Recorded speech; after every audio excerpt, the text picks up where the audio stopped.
Hello students chapter चल रहा है cash book.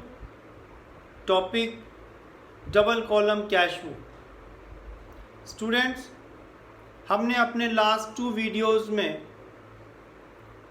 2 column cash book और double column cash book having cash and bank column को discuss किया। मैंने लास्ट 2 वीडियोस में कैश और बैंक कॉलम वाली कैश बुक से रिलेटेड ऑलमोस्ट सभी ट्रांजैक्शंस को एक्सप्लेन किया। हम उन सभी ट्रांजैक्शंस को किस तरह से रिकॉर्ड करेंगे। अभी कुछ ट्रांजैक्शंस हमारी बचती हैं। उन ट्रांजैक्शंस को हम डबल कॉलम कैश बुक में किस तरह से रिकॉर्ड करेंगे, ये इस वीडियो में लेक्चर में हम डिस्कस कर रहे हैं। जो टॉपिक जो ट्रांजैक्शंस हम लोग डिस्कस कर रहे हैं in this video are contra entries. Students, double column cash book में कॉन्ट्रा एंट्रीज बहुत इम्पॉर्टेंट ट्रांजैक्शंस रहेंगी। First of all question arise, what is the contra entries. Students, कोई भी ऐसी ट्रांजैक्शंस जिसमें कैश और बैंक दोनों अकाउंट म्यूचुअली अपोजिट साइड में अफेक्ट होते हैं, बिकॉज इस तरह की ट्रांजैक्शंस में कैश और बैंक दोनों कॉलम अफेक्ट हो रहे हैं और अपोजिट साइड में अफेक्ट हो रहे हैं। कैश डेबिट हुआ, बैंक क्रेडिट, बैंक डेबिट हुआ तो कैश क्रेडिट। इस तरह की कोई भी ट्रांजैक्शंस हो, बिकॉज उन ट्रांजैक्शंस को हम कैश बुक के दोनों साइड रिकॉर्ड करेंगे और दोनों साइड रिकॉर्ड करने के साथ ही ट्रांजैक्शंस की कंप्लीट रिकॉर्डिंग कैश बुक में ही हो जाती है। तो म्यूचुअली ट्रांजैक्शंस को अपोजिट साइड में debit as well as in credit of cash book record किया गया। तो इस तरह की ट्रांजैक्शंस को हम कॉन्ट्रा एंट्रीज बोलेंगे। कॉन्ट्रा एंट्री जनरली 2 केसेस में बनेंगी। First, cash withdrew from bank for office use. Bank से अगर कैश विड्रॉ किया गया है for office use, for business purpose, तो उस केस में हम पहले इसी ट्रांजैक्शन को डिस्कस कर रहे हैं। Cash withdrew from bank for office use. Student, यहां पर आप देख सकते हैं कैश विड्रॉ किया, cash is coming inside of business, और बैंक से विड्रॉ किया means here bank is giver. 2 account affect हुए, और एक कैश और एक बैंक। जर्नल एंट्री अगर हम लोग बनाकर देखें इस ट्रांजैक्शन की, तो जर्नल एंट्री बन रही है cash account debit to bank, because cash receive कर रहे हैं। Debit what comes in, cash हमारे पास आया, कैश को डेबिट करेंगे। कैश बुक के रिसिट साइड में बिकॉज कैश रिसीव हो रहा है, कैश कॉलम में हम लोग रिकॉर्ड करेंगे, और पर्टिकुलर्स के कॉलम में अदर देन कैश जो भी अकाउंट अफेक्ट हुआ, बैंक को रिकॉर्ड करेंगे टू बैंक।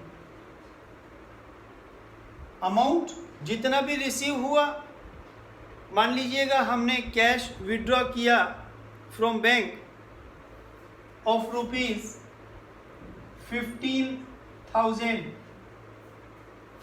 तो यहां पर बैंक ने कैश रिसीव हो रहा है, रिसीट साइड कैश कॉलम में अमाउंट को रिकॉर्ड किया, बट कहां से रिसीव हुआ? From bank. पर्टिकुलर्स के कॉलम में बैंक लिखा, क्योंकि यहां पर बैंक गिवर है, बैंक पे कर रहा है, तो पेमेंट साइड में बैंक ने पे किया, बैंक कॉलम में हम अमाउंट रिकॉर्ड करेंगे 15,000। बैंक ने किसको पे किया? By cash account. आपने देखा cash debit, bank credit. Cash book के डेबिट में कैश कॉलम में रिकॉर्ड किया, बैंक क्रेडिट हो रहा है, कैश बुक के क्रेडिट साइड में बैंक कॉलम को क्रेडिट किया। इस तरह से इस ट्रांजैक्शंस के दोनों एस्पेक्ट कैश बुक के म्यूचुअली अपोजिट साइड में रिकॉर्ड हुए। That's why it is called Contra entry. Student, ये जो कॉन्ट्रा एंट्रीज हैं, इसके लिए लेजर फोलियो के कॉलम में हम सी से इसको इंडिकेट करते हैं। सी लिखकर हम इसको इंडिकेट कर रहे हैं that it's a contra entry and there is no need to post it in ledger. Ledger book में इसको पोस्ट करने की, इसकी पोस्टिंग करने की आवश्यकता नहीं है। तो जो भी कॉन्ट्रा एंट्रीज होंगी उसके लिए लेजर फोलियो के कॉलम में सी से उसको इंडिकेट किया जाएगा। कॉन्ट्रा एंट्री में सेकेंड ट्रांजैक्शन हमको मिल सकती है कैश डिपॉजिटेड इनटू बैंक। अगर हमारे पास सरप्लस कैश है, we can deposit it into bank. और अगर बैंक में कैश डिपॉजिट किया गया तो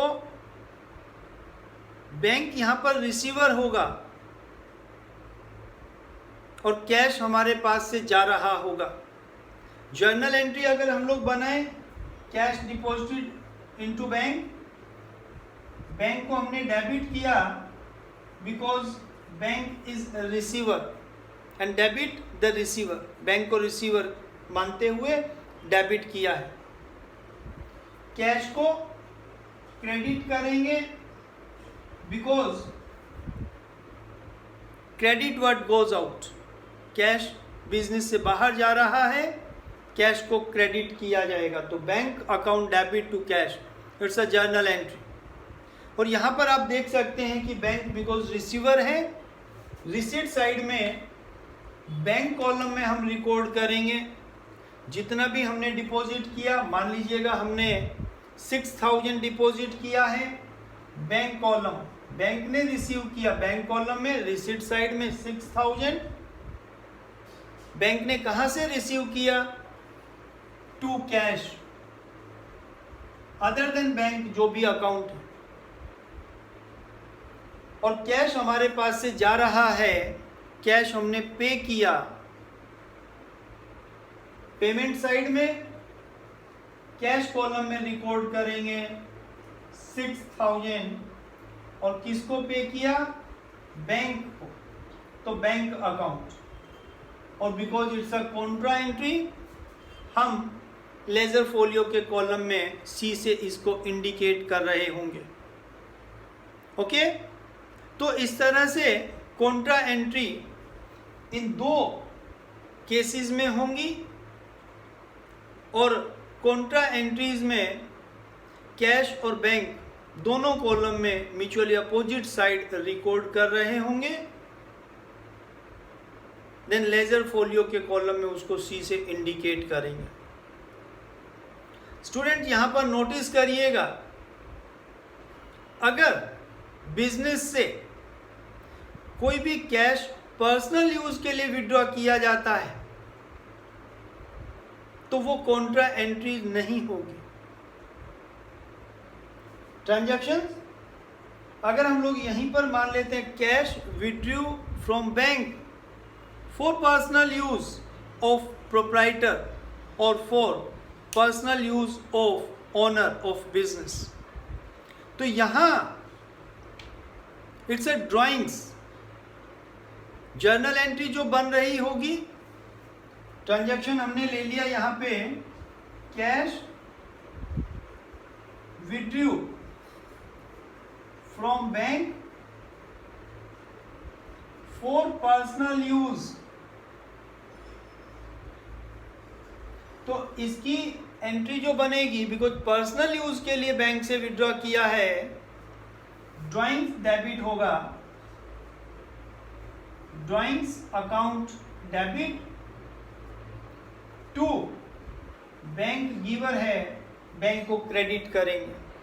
आप देख सकते हैं यहाँ पे केवल बैंक अकाउंट अफेक्ट हो रहा है और ये कॉन्ट्रा एंट्री नहीं होगी।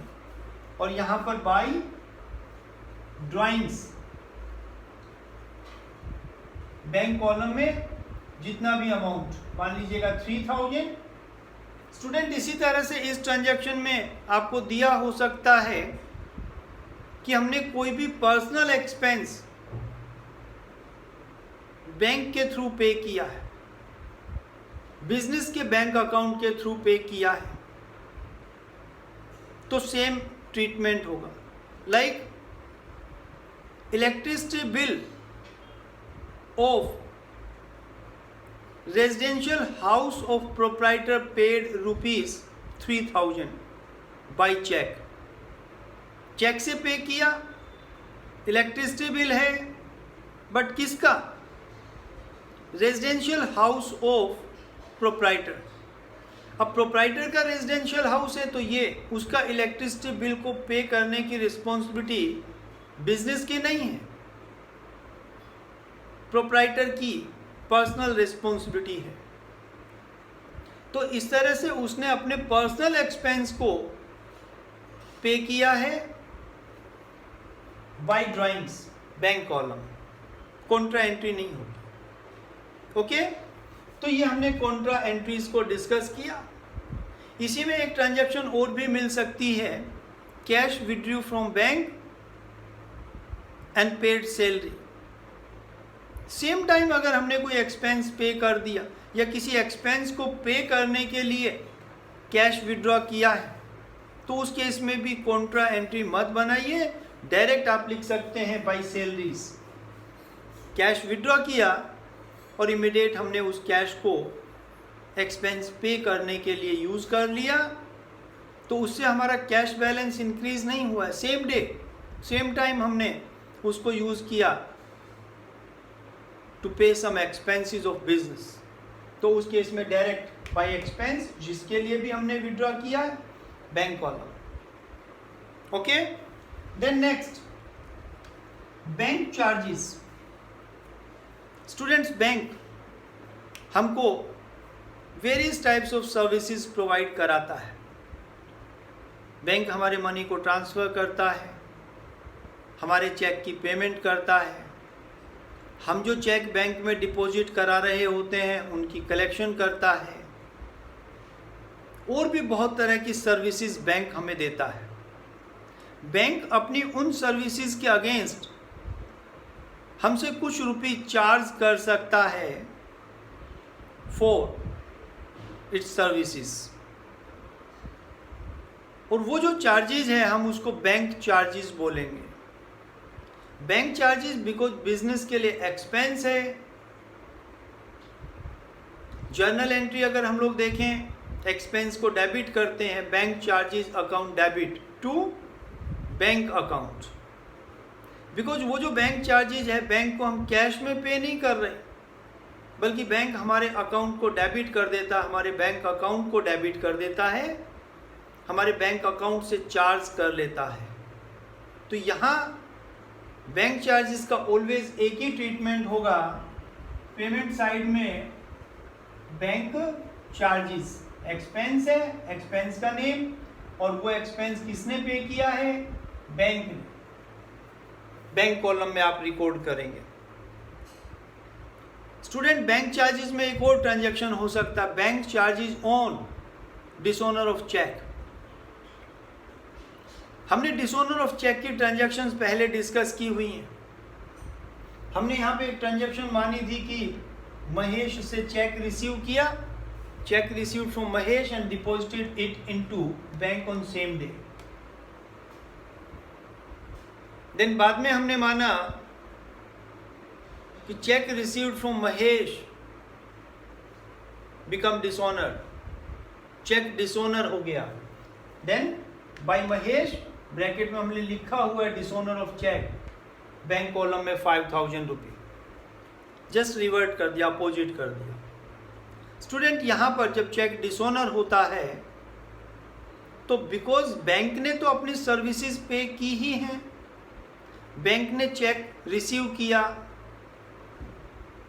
चेक को कलेक्ट करने के लिए उसने पेपर वर्क किया, चेक जिस बैंक का था उस बैंक के पास उसने भेजा है, बट पता चला कि चेक की पेमेंट नहीं हुई, तो बैंक अपने इस सब पेपर वर्क के लिए, अपने सर्विसेज के लिए कुछ रुपये चार्ज कर सकता है on dishonour of check.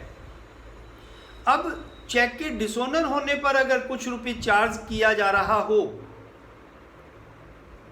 As bank charges, तो वो जो बैंक चार्जेस होगा वो हमारा एक्सपेंस नहीं है और हम उसको इस तरह से बाय बैंक चार्जेस रिकॉर्ड नहीं करेंगे, बिकॉज वो जो बैंक चार्जेस बैंक ने चार्ज किया because of dishonour of cheque, और चेक डिसऑनर क्यों हुआ?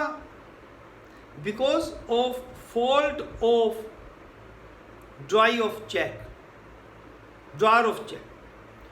जिसने चेक इशू किया उसकी गलती के कारण, उसके फॉल्ट के कारण चेक डिसऑनर हुआ है, तो वो जो बैंक चार्जेस है due to dishonour of cheque, that bank charges will be bear by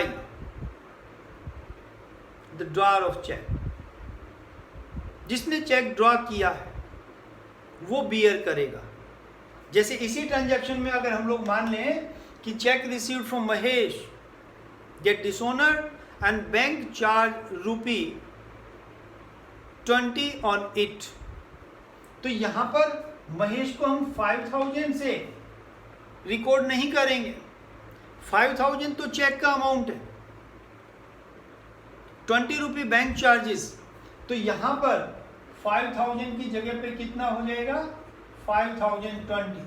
bank charges को अलग से रिकॉर्ड नहीं करेंगे बाय महेश। तो ये बैंक चार्जेस को हमने डिस्कस किया ऑन डिसऑनर ऑफ चेक।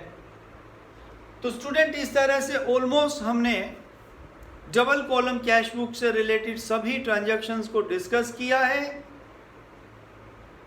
मैंने कोशिश की है कि जो भी प्रोबेबल ट्रांजैक्शंस हमको 2 कॉलम कैश बुक में मिल सकती हैं वो सभी मैंने यहाँ पे एक्सप्लेन की, डिस्कस की। अब एट लास्ट हमें कैश बुक को बैलेंस करना होगा, तो बैलेंसिंग कैसे करेंगे? हमारा लास्ट टॉपिक है balancing of cash book. Balancing करने के लिए आपको रफली दोनों तरफ का टोटल करना होगा। हम सिंगल कॉलम कैश बुक में डिस्कस कर चुके हैं, कैश कॉलम का ऑलवेज डेबिट बैलेंस होता है, तो कैश कॉलम में तो ऑलवेज डेबिट एक्सीड करेगा, तो आप टोटल कर सकते हैं, टोटल रिसीट्स और टोटल कर लीजिएगा, बिकॉज डेबिट का एक्सीड कैश में तो ऑलवेज डेबिट ही एक्सीड करेगा, तो क्रेडिट में हम लोग बैलेंस लिखकर क्लोज करेंगे। बैंक का डेबिट भी एक्सीड कर सकता है, क्रेडिट भी एक्सीड कर सकता है, बिकॉज बैंक के केस में डेबिट बैलेंस भी आ सकता है और क्रेडिट बैलेंस भी आ सकता है। तो आप पहले रिसीट्स एंड पेमेंट दोनों साइड में टोटल कर लीजिएगा डेबिट में हम लिखेंगे टोटल रिसीट्स और पेमेंट में हम लोग लिखेंगे टोटल पेमेंट्स। अब हमको यहां से आइडिया बन जाएगा, पता चल जाएगा कि डेबिट एक्सीड कर रहा है कि क्रेडिट एक्सीड कर रहा है। कैश का तो ऑलवेज डेबिट ही एक्सीड करेगा, तो कैश को तो आप क्लोज कर ही दें, balance carry down, because debit exceed कर रहा होगा। मान लीजिएगा डेबिट का जो भी टोटल आया, क्रेडिट का जो भी आया, डिफरेंस यहां पर बैलेंस कैरी डाउन। बैंक का हमें चेक करना होगा, अगर डेबिट एक्सीड करे बैलेंसिंग फिगर, क्रेडिट में बैलेंस कैरी डाउन लिखकर क्लोज कर देंगे बाय दिस। ओके, यहां पर ग्रैंड टोटल आ जाएगा। क्लियर? बट अगर हम लोग मान लेते हैं कि बैंक कॉलम क्रेडिट एक्सीड कर रहा है, क्रेडिट बैलेंस आ रहा है, तो पहले हमने क्रेडिट का टोटल किया, ये जो भी टोटल आया बिकॉज एक्सीड कर रहा है, तो फिर डेबिट में टू बैलेंस कैरी डाउन, इस तरह से। मींस ये जो टोटल है ये मैच करना है दोनों तरफ का, और मैच कराने के लिए आप क्या करेंगे, जिधर का टोटल शॉर्ट आ रहा है आप उधर में, उस साइड में डिफरेंस से, अमाउंट ऑफ डिफरेंस से रिकॉर्ड कर कर दोनों साइड मैच करा देंगे। इस तरह से हम बैलेंसिंग करेंगे और कैश बुक प्रिपेयर करेंगे।